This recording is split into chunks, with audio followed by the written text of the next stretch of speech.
Hello everybody. Today's topic is granite. And granite, mostly for countertops. We're going to keep the conversation confined to that.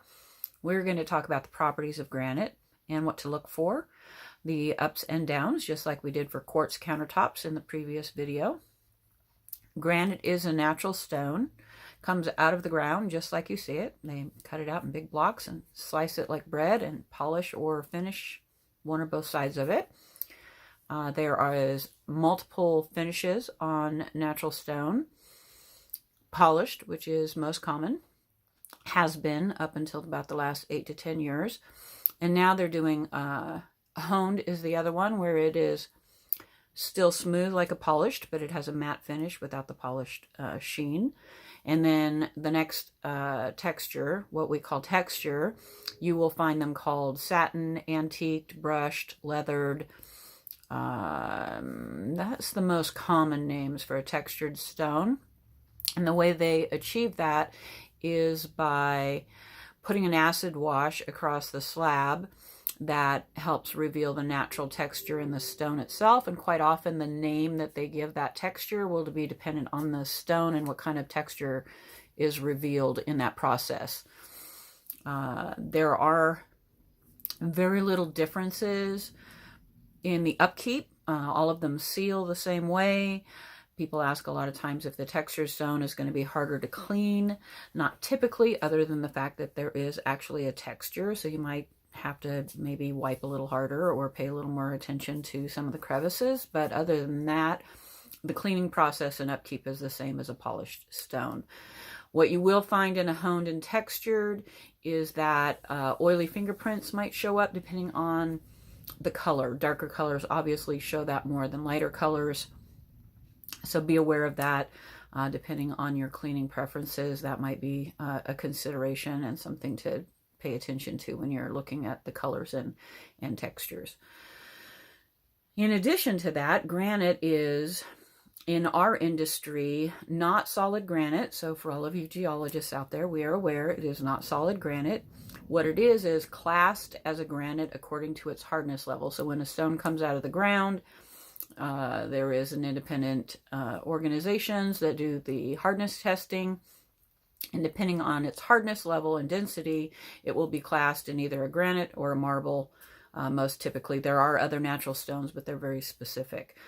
Soapstone being one of those, just as a reference point.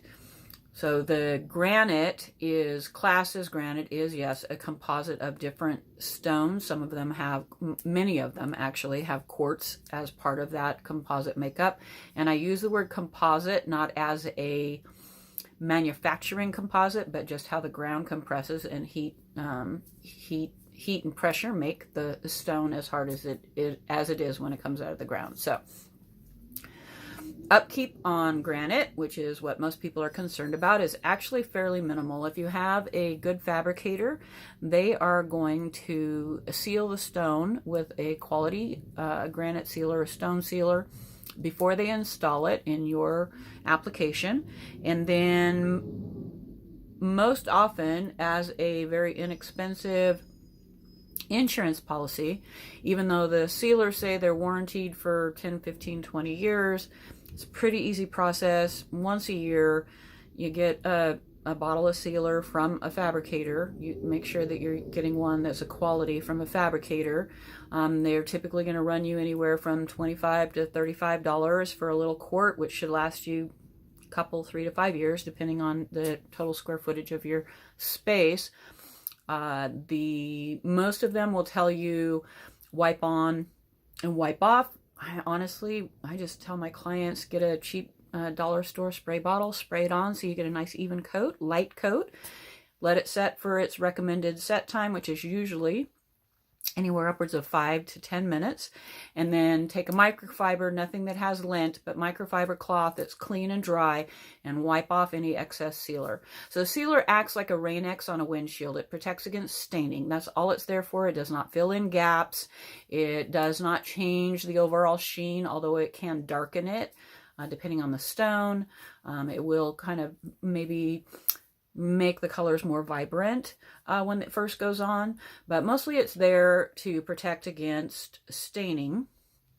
If you want to know if your current stone countertop has a sealer on it that's still active, splash water on it. If it beads up, then you know the sealer is still active. If it soaks right into the stone, then you know it is not, and it's time to reseal. So super easy test. You cannot overseal a stone. Eventually it'll just quit absorbing the sealer and you're just putting it on and wiping it off. You can underseal, but again, that's a really easy, quick litmus test to see if your stone is actually still have an active sealer on it. Cutting, most granites are really difficult to scratch. And the nice thing about a textured stone is that if for some reason you manage to scratch it, it probably won't really show or won't show at all. But scratching is really difficult on stone. Again, just like quartz countertops, people ask me all the time if they can cut on it. I say yes. If you like sharpening your knives, go for it. You're not going to hurt the stone. You will dull your knife on a regular basis. It will eventually destroy your knives, probably not the stone. And then heat. Now, unlike quartz, granite countertops can take heat. So you can take a hot pot off of your stove and put it on your countertop. It's not going to burn your countertop. I will add a qualifier. If your stone is really cold and the pot is really hot, depending on the geological makeup of the stone and the particles that you can visually see, every once in a while, if you put something really hot on a cold stone, there will happen a natural expansion contraction, and maybe one of the little pieces might pop out from that expansion and contraction, and what people call chipping or pitting in their countertop. That is most typically what has happened. It's common, not common. It depends on the stone entirely. So if you're curious about that, a good fabricator will be able to tell you if the stone you're looking at is susceptible to that. That is most of what you need to know about granite. Please make sure you're using a quality fabricator, which we will address in the next video, what to look for in a quality fabricator. And that is, I believe, all I have for you today. If you have more questions, comments, stay tuned. More is always revealed, and we'll talk about more products in the next video. Thank you so much.